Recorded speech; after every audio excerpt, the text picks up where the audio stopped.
친근한 할아버지 같은 빌 게이츠. 하지만 이런 이미지는 완전히 조작된 것이었습니다. 실제 그의 본 모습은 전혀 달랐죠. Well, he's dead. In general, you always have to be careful. 자상한 웃음 뒤에 숨겨진 그의 본 모습은 최근 이혼과 성추문을 통해 세상에 폭로되었습니다. 성추문. 빌 게이츠는 23년의 결혼 생활 끝에 아내 멜린다 게이츠와 이혼을 발표했습니다. 이혼의 중심에는 포주 제프리 앱스타인이 놓여 있었죠. 빌 게이츠와 절친한 사이로 알려진 앱스타인은 사실 성에 광적으로 집착하는 성 중독자였습니다. 특히 그는 어린 소녀들과 성관계를 맺는 것을 좋아해 아예 자신만의 프라이빗한 섬을 구매하고는 그 섬으로 소녀들을 불러들여 문란한 성관계를 즐겼죠. 심지어 자신의 주변 사람들도 그 섬에 방문해 즐길 수 있도록 도와주고 돈을 받는 포주 역할까지 했다고 합니다. 소름 끼치는 것은 그의 집과 섬 주위에 수십 개의 CCTV가 설치되어 있었다는 것인데요. 빌 게이츠도 그의 음흉한 호의를 피해갈 수 없었습니다. 앱슈타인은 침실에 설치한 CCTV로 사람들이 성관계 맺는 영상을 모두 저장해 두었다고 합니다. 나중에 이들을 협박하기 위한 용도였죠. 그는 CCTV 영상이 담긴 CD에 하나하나 누가 누구와 관계를 갖는 것인지 이름으로 기록해 두었다고 합니다. 협박을 하기 위해 영상을 보낼 때 수많은 영상 중 당사자의 것을 찾기 어려우니 자신만의 CD 관리 방법을 고안한 것이었죠. 한편 집 밖의 CCTV는 여자들이 섬을 도망가지 못하도록 감시하는 용도였습니다. 일부 피해 여성들이 섬을 탈출하려고 시도했지만 그때마다 CCTV로 감시하던 앱스타인이 자신의 위치를 찾아내 다시 집으로 끌고 갔다고 밝혔죠. 그가 사람들을 조종하는 방식은 화면에 보이는 사건의 진술서에 자세히 담겨 있습니다. 한 소녀가 다른 소녀를 자신에게 데려오면 소개를 해준 아이에게도 돈을 지급하는 방식이었죠. 그 방식으로 그는 수많은 여자아이들과 성관계를 맺을 수 있었습니다. 앱스타인은 항상 동일한 방식으로 아이들을 꿰어내었다고 합니다. 그는 자신에게 마사지를 해주면 200불에서 300불의 돈을 주겠다며 아이들을 자신의 집으로 불러들였습니다. 성중독자 제프리 앱스타인이 어떻게 세계 최대 갑부 중 한 명인 빌 게이츠와 가까워질 수 있었을까요? 사실 제프리 앱스타인의 이력은 철저히 거짓으로 이뤄져 있었습니다. 그는 대학 학위가 없었지만 거짓으로 이력을 꾸며내 투자은행에 입사했습니다. 그 후 그는 빅토리아 시크릿 회장 레슬리 웩스너의 전속 자산관리사가 되었습니다. 일부 사람들은 그가 동성애자인 척 레슬리에게 몸을 팔아 회장의 마음을 샀다고 하죠. 어쨌든 한 명의 거물을 잡은 앱스타인은 이때부터 그와의 인맥을 이용해 여러 유명인사들에게 접근했습니다. 사람들에게 자신이 레슬리의 양아들이라거나 레슬리의 해결사라고 과시하며 인맥을 넓혀 나간 것이죠. 전 대통령인 빌 클린턴, 도널드 트럼프도 모두 그와 친밀한 관계를 유지했다고 알려져 있습니다. 그는 자신의 집에 도널드 트럼프나 빌 클린턴과 함께 찍은 사진을 전시하며 인맥을 과시해 또 다른 유명인들을 소개받았고, 이런 방식으로 앱스타인은 빌 게이츠와도 연을 맺게 되었습니다. 빌 게이츠의 아내 멜린다 게이츠는 처음부터 앱스타인이 싫었다고 합니다. 그는 빌 게이츠에게 그와 어울리지 않는 것이 좋겠다고 조언했죠. 하지만 빌 게이츠는 아내의 말을 듣지 않았다고 합니다. 멜린다 게이츠는 남편이 앱스타인과 친하게 지내자 혹시 자기가 사람을 잘못 판단한 것일까 싶어 일부러 앱스타인을 만나러 갔다고 합니다. 하지만 막상 그를 만나보니 역시나 자신의 예상대로였다고 하죠. Regretted it from the second I stepped in the door. He was abhorrent, evil personified. 제프리 앱스타인의 범죄가 세상에 드러나고 그가 여성들을 성적으로 착취한 사실이 밝혀지자 곧바로 빌 게이츠는 그와의 친분을 부인했습니다. 그는 단순히 자선사업에 기부를 받기 위해 앱스타인과 만남을 가졌을 뿐이라며 앱스타인이 기부를 해주지 않자 그와의 관계를 끊었다고 밝혔습니다. 그 이상의 사적이거나 사업적인 관계는 없다고 주장했죠. 하지만 많은 사람들은 그를 믿지 않았습니다. 심지어 그의 아내 멜린다 게이츠조차 사설 탐정을 찾아가 자신의 남편이 앱스타인의 범죄와 관련이 없는지 물었다고 합니다. 그리고 곧 충격적인 사실이 밝혀지게 되죠. 앱스타인의 죽음. 친분이 없었다는 빌 게이츠의 주장과는 달리 경찰이 압수한 앱스타인의 달력에는 빌 게이츠와의 약속 일정이 여러 번 적혀 있었고, 앱스타인의 밑에서 일했던 직원은 빌 게이츠가 앱스타인의 집에까지 놀러 왔었다고 증언했습니다. 심지어 뉴욕 포스트는 앱스타인이 빌 게이츠에게 돈까지 뜯어냈다며 빌 게이츠가 앱스타인의 조정당에 특정 재단에 기부했다는 이메일을 공개했죠. 그리고 얼마 안 있어 빌 게이츠와 앱스타인의 진짜 관계가 세상에 밝혀지게 됩니다. 사실 빌 게이츠는 앱스타인에게 자신의 비밀을 들켜 협박을 받고 있었던 것인데요. 과거 빌 게이츠는 혼외 관계를 갖고 있었는데 상대는 20대의 밀라 안토노바였죠.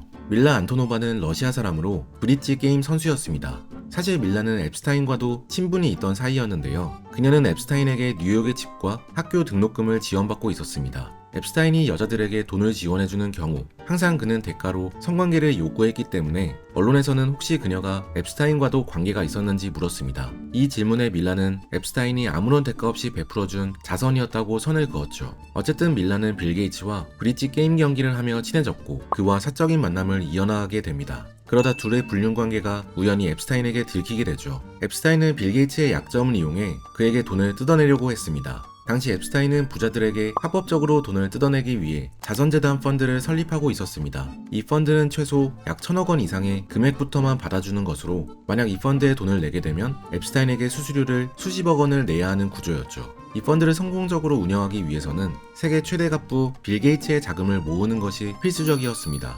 하지만 빌 게이츠는 거부했고 그러자 앱스타인은 빌 게이츠에게 자신이 밀라에게 지불한 등록금을 돌려달라고 메일을 보냈습니다. 이건 그가 빌 게이츠와 밀라의 불륜관계를 알고 있다는 것을 암시하는 협박 메일이었죠. 사실 빌 게이츠의 불륜은 밀라가 처음이 아니었습니다. 앞서 그는 자기 회사 직원과도 불륜관계를 유지해 논란이 된 적이 있었죠. 마이크로소프트 엔지니어였던 여성 직원은 자신이 수년간 빌 게이츠와 불륜관계를 지속했다는 메일을 보냈습니다. 그 이메일에는 빌 게이츠의 아내 멜린다가 그의 불륜을 알 수 있도록 자신의 편지를 읽게 해달라고 부탁하는 내용도 함께 적혀 있었죠. 이 메일은 큰 파장을 일으킵니다. 이메일이 폭로되자 곧바로 빌 게이츠는 자신의 불륜 사실을 인정했습니다. 다만 불륜은 약 20년도 더 전의 일이며 불륜 관계는 우호적으로 끝이 났다고 주장했습니다. 어쨌든 빌 게이츠는 이 사건 이후 마이크로소프트의 이사회에서 내려왔습니다. 그리고 자선 사업에 더 힘을 쏟을 것이라며 자숙 기간을 갖는 듯 회사에 나오지 않고 언론을 피했죠. 사기꾼 앱스타인의 최후는 어떻게 되었을까요? 그는 미성년자 성매매로 경찰에 체포되었습니다. Sexually attracted to underage minor female. Are you kidding? 그가 죽고 사건이 서둘러 종결되자 일부 미국 시민들은 크게 분노했습니다. 그의 죽음에 대해 빌 게이츠는 차갑게 대답했습니다. Is there a lesson? Well, he's dead. In general, you always have to be careful. 무성의한 그의 인터뷰에 사람들은 분노했고 결국 해당 PBS 영상의 댓글창은 막히게 되죠. 한편 많은 사람들은 앱스타인의 죽음 뒤에 도널드 트럼프가 있는 것 아니냐고 의심하기도 했습니다. 워싱턴 포스트에 따르면 도널드는 앱스타인과 15년 지기 친구다. 그는 나만큼이나 여자를 좋아한다. 특히 어린 여자를 좋아한다고 밝힌 바 있었죠. 사람들은 그가 앱스타인의 성적 취향을 어떻게 알고 있는 것이냐며 둘의 관계를 의심했습니다. 트럼프는 이 논란에 대해 자신이 아니라 전 대통령 빌 클린턴이 앱스타인을 죽였을지도 모르겠다며 클린턴에게 죄를 떠넘겼죠. 사건이 있고 얼마 있지 않아 빌 게이츠와 멜린다 게이츠는 공식적으로 이혼을 발표하게 됩니다. 이혼 후 멜린다 게이츠는 빌 게이츠의 불륜에 대해 묻는 질문에 이렇게 답을 했습니다. That it was multiple affairs. Say anything about that? You know, I think those are questions Bill needs to answer. Okay. 이 인터뷰에서 멜린다 게이츠는 결혼할 때만 하더라도 자신은 검은 머리 팥불이 될 때까지 빌 게이츠와 결혼을 유지할 줄 알았다고 답했습니다. 처음 빌 게이츠를 만났을 때만 하더라도 멜린다 게이츠는 그의 순수함을 믿었던 것이죠. 순수한 야망가. 젊은 시절의 빌 게이츠는 성공밖에 모르는 야망가였습니다. 빌 게이츠는 1955년 부유한 가정에서 태어났습니다. 아버지는 성공한 변호사였고 어머니는 은행의 간부였죠. 그의 부모님은 빌 게이츠가 아버지의 직업을 이어받아 변호사가 되기를 희망하였다고 합니다. 하지만 컴퓨터에 관심을 가지며 빌 게이츠는 아버지와 다른 길을 걷게 되죠. wanted to be a lawyer, and now I employ thousands of lawyers. 어렸을 때 빌 게이츠는 부모님의 말을 잘 듣는 성격은 아니었다고 합니다. 그는 말도 거의 없었고 혼자서 방에 틀어박혀 지냈죠. 어머니가 거실에서 방에서 혼자 뭐하니? 라고 물으면 생각하고 있어요 라고 답했다고 합니다. 그러면서 엄마도 생각이라는 걸 좀 하지 그래요? 대꾸를 했다고 하죠. 빌 게이츠의 어머니는 자식이라면 응당 부모의 말을 잘 들어야 한다고 굳게 믿었기 때문에 그를 상담사에게 데려갔다고 합니다. 하지만 상담사는 빌 게이츠의 고집을 꺾는 것은 불가능하다며 그를 돌려보냈다고 하죠. 이후 그는 레이크 사이드 스쿨이라는 명문 사립학교에 진학하게 됩니다. 그리고 그곳에서 컴퓨터를 처음 접하게 되죠. 당시는 1960년대 말로 컴퓨터가 상용화된 시기가 아니었습니다. 레이크 사이드 스쿨은 미국에서 컴퓨터를 보유한 몇 안 되는 학교 중에 하나였죠. 이곳에서 빌 게이츠는 자신처럼 컴퓨터에 미쳐있던 폴 앨런을 만나게 됩니다. 폴 앨런은 나중에 마이크로소프트의 공동 창업자가 되죠. 하지만 둘은 처음부터 마음이 맞았던 것은 아닙니다. 폴 앨런은 빌 게이츠보다 2살이나 더 많았고 성격도 매우 달랐습니다. 빌 게이츠는 야망이 컸지만 폴 앨런은 꿈이 작았죠. 어느 날 빌 게이츠는 폴 앨런에게 포춘 잡지를 보여주며 이런 잡지에 오를 정도로 큰 기업을 운영하면 어떨 것 같아? 물었다고 합니다. 폴 앨런은 무심히 모르겠는데? 라고 대답했습니다. 그러자 빌 게이츠는 언젠간 우리가 그런 컴퓨터 회사를 운영할 거야 라며 야망을 드러냈죠. 당시 빌 게이츠는 마음이 맞는 켄트 에반스와 더 친하게 지냈습니다. 둘은 함께 포춘 잡지를 보며 CEO가 되는 건 어떨까, 세상에 어떤 영향을 미쳐야 할까 고민했다고 하죠. 그렇게 컴퓨터에 관심이 많았던 셋은 레이크사이드 프로그래머 클럽을 만들었고 틈날 때마다 학교에서 키보드를 두드리며 컴퓨터에 대해 알아갔습니다. 학교에서는 이 클럽에 자동 시간표 프로그램을 만들어 달라고 의뢰했고 빌 게이츠와 아이들은 이 프로젝트에 열을 다했습니다. 그러던 어느 날 켄트 에반스가 죽게 되었죠. 프로그램을 개발하느라 밤낮으로 잠도 안 자고 일했던 켄트 에반스는 며칠 뒤 피곤한 몸을 이끌고 등산에 갔다가 산에서 발을 헛디뎌 굴러 떨어진 것이었습니다. 한순간의 사고로 친구를 잃게 된 빌 게이츠는 매우 슬퍼했다고 합니다. 그의 장례식 날 울던 자신을 학교 선생님이 달래준 게 생각난다며 30년이 지났지만 아직도 켄트의 전화번호를 기억하고 있다고 했죠. 그는 켄트 에반스가 살아있었다면 그도 함께 마이크로소프트의 창업자가 되었지 않았을까 생각한다고 합니다. 빌 게이츠는 좌절했지만 켄트 에반스와 함께 꿈꿨던 것을 혼자서라도 이뤄야겠다고 다짐했죠. 이후 빌 게이츠는 하버드 대학교에, 폴 앨런은 워싱턴 주립대학교에 진학하게 됩니다. 둘은 학교가 달랐지만 종종 연락을 하고 지냈죠. 그러던 어느 날 폴 앨런은 잡지 커버에서 엘테어 8800 사진을 보았습니다. 엘테어 8800은 세계 최초의 상업용 퍼스널 컴퓨터이죠. 이 사진을 본 폴 앨런은 바로 빌 게이츠에게 전화를 걸었습니다. 앞으로 미래에는 컴퓨터가 기관이나 기업뿐만 아니라 가정에도 널리 보급되리라 예측했고 빌 게이츠와 함께 개인용 컴퓨터를 위한 소프트웨어를 개발하고 싶었던 것이죠. 둘은 함께 마이크로소프트라는 회사를 설립합니다. 회사 이름의 의미는 초소형 컴퓨터 소프트웨어의 줄임말로 무명의 컴퓨터 괴짜가 세운 회사답게 사명부터 철저히 기술자적 시각에서 지어졌죠. 이후 빌 게이츠는 하버드를 중퇴하고 사업에 올인하기 시작합니다. 이 점에서 일부 사람들은 빌 게이츠가 부유한 가문 출신이니 중퇴도 가능한 것 아니었겠냐고 지적하는 사람도 있는데요. 집에 돈이 많으니까 새로운 시도도 가능한 것이라고 말이죠. 실제로 당시 빌 게이츠와 똑같은 상황 속에서 정반대의 선택을 한 사람이 한 명 있었습니다. 바로 초창기 멤버였던 몬테 데이빗 도프였죠. 빌 게이츠와 함께 하버드를 재학 중이던 몬테는 빌 게이츠, 폴 앨런과 동거하며 마이크로소프트 회사의 소프트웨어 개발 일부를 담당했었습니다. 이후 몬테가 이를 곧잘해내자 빌 게이츠는 그에게 자신처럼 아예 학교를 그만두고 풀타임으로 사업에 전념하면 어떻겠냐고 제안했죠. 그에게 마이크로소프트의 공동 창업자가 될 기회가 온 것입니다. 그 제안을 받고 몬테는 큰 고민에 휩싸입니다. 몬테는 두 가지가 마음에 걸렸다고 합니다. 우선 셋은 친구 사이이긴 하지만 몬테는 빌 게이츠가 불편할 때가 많았다고 합니다. 빌은 자신의 뜻대로 일이 안 풀리면 몹시 화를 내곤 했어요. 그는 갈등을 좋아했고 저는 그런 게 불편했죠. 게다가 몬테는 빌 게이츠처럼 여유로운 가정 형편이 아니었습니다. 그는 빨리 대학교를 졸업하고 대기업에 취직해서 돈을 벌어 가족을 부양해야겠다고 생각하고 있었죠. 고민 끝에 몬테는 마이크로소프트를 떠나 다시 학교로 돌아가기로 결정합니다. 이후 그는 프로그래머의 길을 걸었죠. 시간이 흘러 빌 게이츠가 갑부가 되었을 때 언론은 몬테를 찾아가 혹시 그때의 결정을 후회하지는 않느냐고 물었습니다. 몬테는 가끔 그때를 회상하며 계속 남아있었더라면 어땠을까 생각하긴 하지만 현재의 자신에 만족한다고 솔직하게 대답했죠. 현재 그는 프리랜서로 소프트웨어 컨설팅을 하며 지내고 있습니다. 반면 비슷한 상황에서 기회를 잡은 사람도 있었는데 빌 게이츠는 하버드대 재학 당시 스티브 발머라는 친구와 룸메이트였습니다. 그때 친하게 지낸 둘은 빌 게이츠가 중퇴하고 나서도 종종 전화통화를 하며 연을 이어나갔죠. 스티브는 하버드대를 최우수로 졸업하고 P&G에 입사했다가 퇴사 후 스탠포드 비즈니스 스쿨에 진학합니다. 그렇게 스티브가 MBA 수업을 듣고 있었는데 어느 날 빌 게이츠가 여름방학 동안 회사에서 일해보지 않겠냐 제안했다고 합니다. 처음에 스티브 발머는 특별한 직위 없이 빌 게이츠의 비서처럼 일을 시작했습니다. 빌 게이츠에게 밥을 차려주고 그릇을 닦는 것부터 시작했죠.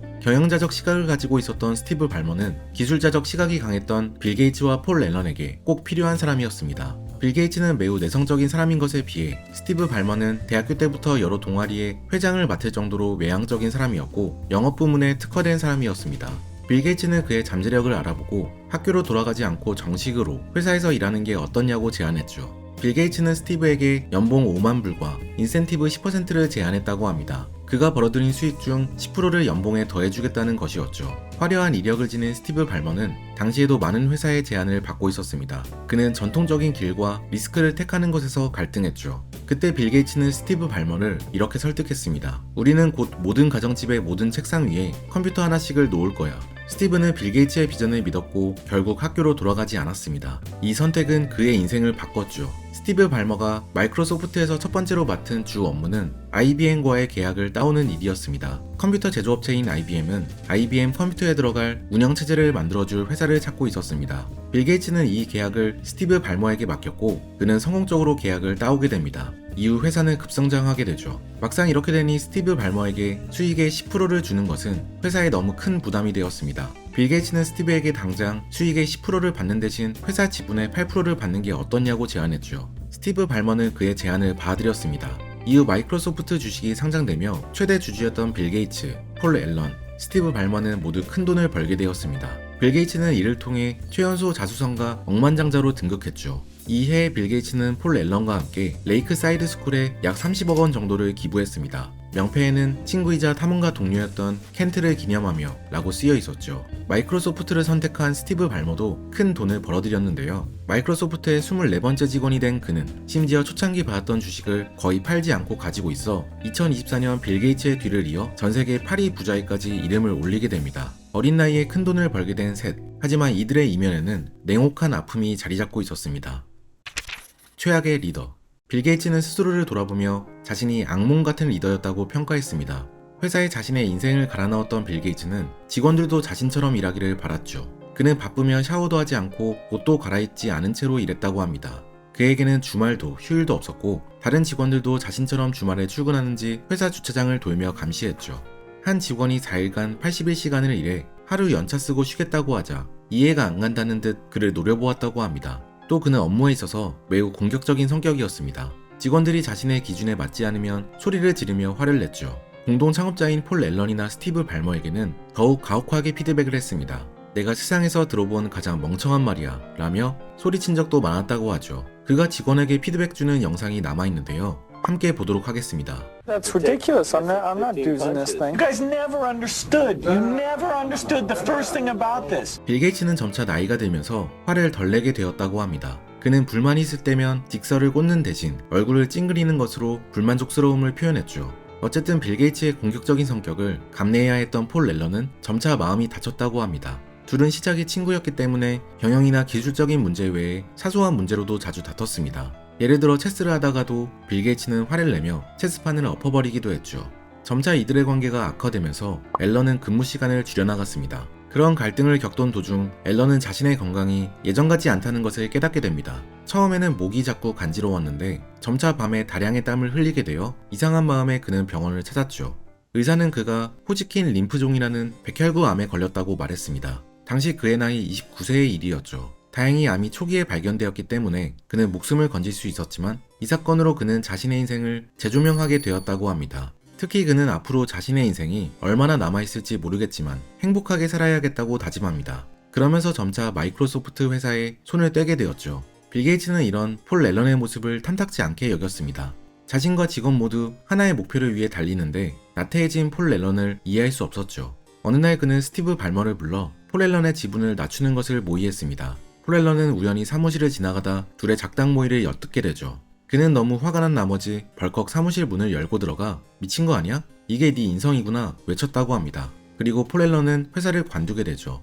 이후 시간이 흘러 빌 게이츠는 앨런을 찾아가 사과를 전했습니다. 앨런은 자신에게도 잘못이 있다고 반성했습니다. 차라리 대놓고 너랑 일하는 거 지옥 같아 라고 이야기해보면 어땠을까 생각한다고 합니다. 당시에는 그도 빌 게이츠에게 화가 난 상태였고 감정을 표현하는 데에 미숙했기 때문에 솔직하게 자신의 감정을 털어놓지 못했던 것이죠. 회사가 커질수록 빌 게이츠는 회사 내에서 거의 신적인 존재가 되어갔습니다. 원래부터 내향적이던 그는 직원들과 직접 접촉하는 대신 이메일을 통해 소통했습니다. 직원들 관리는 스티브 발머가 도맡았죠. 하지만 이런 내향적인 빌 게이츠도 한 직원에게는 용기를 낸 적이 있습니다. 바로 자신의 아내가 될 멜린다 게이츠에게 데이트 신청을 한 것이죠.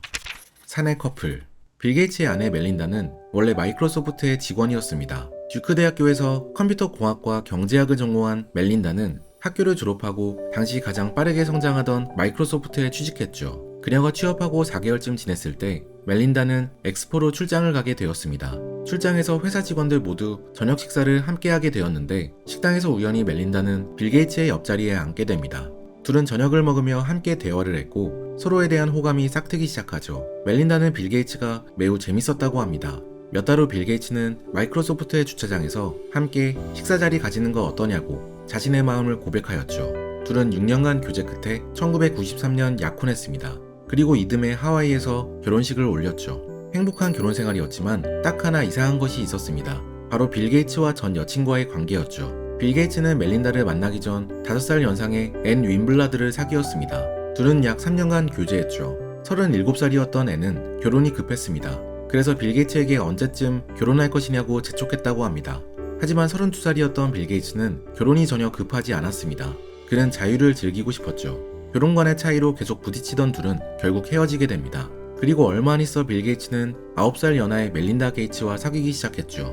하지만 앤과의 관계도 완벽히 끊지 않고 계속해서 친구 사이로 남았습니다. 빌 게이츠는 멜린다와 사귀면서도 종종 앤과 전화통화를 하거나 그녀를 만나곤 했습니다. 심지어 여자친구 멜린다와 결혼하려고 하는데 어떻게 생각하냐며 조언을 구하기도 했죠. 앤은 멜린다의 지능이 높으니 너랑 잘 맞을 거야 라고 답했다고 합니다. 둘의 우정은 빌 게이츠와 결혼한 이후에도 지속되었습니다. 빌 게이츠는 아직도 1년에 한 번씩 앤의 별장에 방문해 함께 행글라이드를 타거나 해안가를 걸었다고 하죠. 아내 멜린다는 화가 났지만 빌 게이츠의 고집을 꺾지 못해 둘의 관계를 용인해줄 수밖에 없었습니다. 이 점 외에 둘의 결혼 생활은 대체로 무난하게 흘러갔습니다. 멜린다와 빌 게이츠 사이에는 3명의 자식도 태어나게 되죠. 하지만 얼마 후 빌 게이츠의 인생에 큰 위기가 들이닥칩니다. 바로 미국 법무부가 마이크로소프트를 상대로 소송을 제기한 것이죠. 1998년 미국 정부는 마이크로소프트가 시장을 불공정하게 독점하고 있다며 회사를 기소했습니다. 이 소송은 인터넷을 중심으로 하는데요. 인터넷을 이용하기 위해서는 인터넷 익스플로러나 크롬 등 인터넷 콘텐츠에 접근할 수 있는 웹 브라우저를 이용해야 합니다. 당시에는 넷스케이프라는 유료 서비스가 시장을 장악하고 있었죠. 뒤늦게 마이크로소프트는 인터넷의 중요함을 깨닫고 인터넷 익스플로러를 시장에 내놓았습니다. 하지만 반응이 좋지 않았죠. 마이크로소프트는 경쟁사 넷스케이프를 꺾기 위해 윈도우에 무료로 익스플로러를 끼워 넣었습니다. 그리고 심지어 넷스케이프를 사용할 경우 컴퓨터를 느리게 만들거나 에러가 뜨게 만들었죠. 일반 소비자들은 어찌되었든 유료가 아니라 무료로 인터넷을 사용할 수 있어 크게 반색을 표했지만 정부는 이를 독점적 행위라고 규정했습니다. 그리고 빌 게이츠의 긍정적인 여론의 반응을 뒤엎기 위해 그의 진술 영상을 공개했죠. What non-Microsoft browsers were you concerned about? And what about it? I don't know what you mean concerned. 검사가 묻는 질문에 말꼬리를 잡고 늘어지는 빌 게이츠. 영상이 공개되자 그의 불성실한 태도가 논란이 되었습니다. 일부 신문사는 성실하게 조사에 임하지 않는 빌 게이츠의 모습을 크게 비난했죠. 뉴스위크 기사에서는 그가 하도 기억이 나지 않는다고 여러 번 말해 심지어 재판장도 웃음을 터뜨릴 정도였다고 했죠. 그럼에도 여론은 계속 그를 사랑했습니다. 오히려 정부가 자수성가 사업가를 탄압하는 것으로 보기도 했죠. 이 증언 영상이 미국 전역에 틀어졌음에도 빌 게이츠에 대한 지지자층은 전혀 줄지 않았다고 합니다. 하지만 법적으로 이 사건은 마이크로소프트의 패소로 끝이 나게 됩니다. 법원은 마이크로소프트가 독점금지법을 위반했다며 회사를 2개로 분할하라고 명령했죠.